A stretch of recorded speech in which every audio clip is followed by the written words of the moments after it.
You should have got a coffee, man. The coffee here is great. I got coffee from my girlfriend this morning. Hey, when you were in the military, did you deploy? I did not. I did a lot of active exercises. Yeah. With series of different units. I worked with some Canadians, some South Koreans, some Mexicans, a couple British and Italian guys, but that was about it. You know, the conversation that I wanted to talk about today, or have today rather, is the necessity of profiling. So, you know, if you're in a foreign theater or if you're working in a military capacity, clearly you have a designed objective in terms of who you're looking for or dealing with, what your target is. Not that the people that we come across in security are targets. Totally. But there's a conversation that tends to always come up when you're working in a retail setting, when you're working in a capacity of maybe property management, any of that type of stuff, working in security, where security guards are often either insinuated or accused of profiling. So my question today is, where do you draw that line? Can you draw a line, or is that something that is important?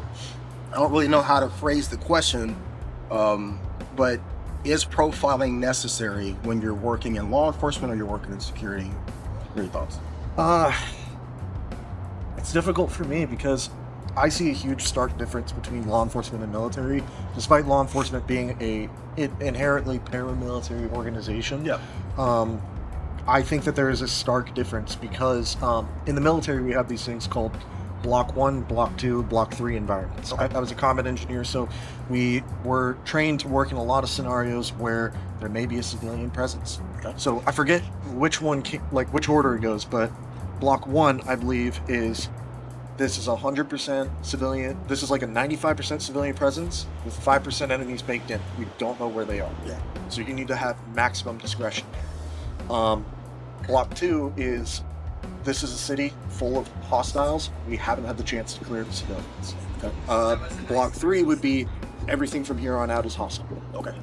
So that kind of determines the discretion I would have whenever it comes to making those profiling decisions. And as a combat engineer, you know, we build them, we break them, we find what's breaking you. We did mine sweeping, lots of mine sweeping. And we had the saying, 1 + 1 = 2, or 1 + 1 = IED. If you see disturbed earth, okay. If you see disturbed earth and it goes in a trail off the road, that could mean something. Pretty easy to deduce. There's probably going to be an issue. Yeah, there's going to be something fun there for you to find. In the terms of law enforcement, it's very difficult because we see this now with the huge innovation of AI.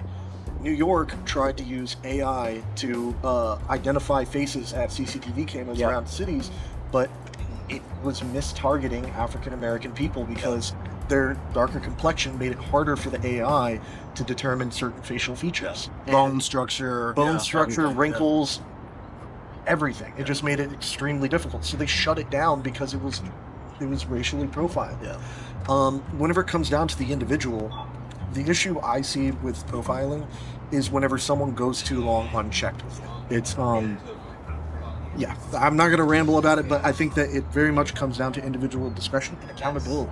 Checking on your guys and making sure that their biases are in check. And for, you know, for security guards, you know, I've worked at retail establishments where 5 black guys come in wearing a shiesty mask. And I'm like, hey, it ain't COVID anymore. This is not a good look, you know what I mean? And then they're like, why are you profiling me? It's like, bro, like, this is not, you know. But, and you have to be careful of that. I think that I don't have the answer. This is one of those things where I am bringing up the topic and talking about the subject, but I don't have the answer because, you know, here in Portland, there's a specific demographic of people that are involved in, you know, drugs, involved in, you know, there's a look to the people that are houseless or homeless. There's a look to the people that are addicted to drugs. There's a certain way that people, you know, potentially with mental illness or other issues might carry themselves or act. So you do get into a pattern of recognition, or I think that's pattern exactly what you would recognition, call right? it. I think that's exactly what you would call it. So what separates pattern recognition from profiling, I guess, would be the question. What's the difference? The difference is that we aren't a machine. We don't run off statistical evidence like that. Computers are very binary and, well, this is a statistical probability, so it has to be that. We have the discretion of knowing, of going up and talking to a person and approaching them neutrally in the situation. Like, for example, 5 guys walk into a store with a mask, it's like, if you really are that adamant about it, keep an eye on them on cameras, maybe just chat it up with them casually, but don't block the exits. Don't follow them around, keep around the aisles, watching them and just stalking them, but have a neutral approach, and then if it turns up to nothing, it turns up to be nothing. It's almost like the equalizer to profiling and pattern recognition is your professionalism in your actions. Right. So, any of us, regardless of what the reasoning is, the reasoning behind why you're recognizing certain patterns or why you're profiling certain individuals, the reason behind it could be positive or it could be negative. Where it becomes a problem is how you employ that in your actions. Exactly. So are your actions furthering, a negative interaction or a positive interaction? I think that, like you said, you can be in a situation where that alerts you and you have a conversation and you do it from a professional standpoint, not accusatory, not interrogating, but just a general conversation like a normal human being, and it dispels it. Yep. So, and not just that, it's pattern recognition is an internal bias, very much so, and it's something that can develop with time.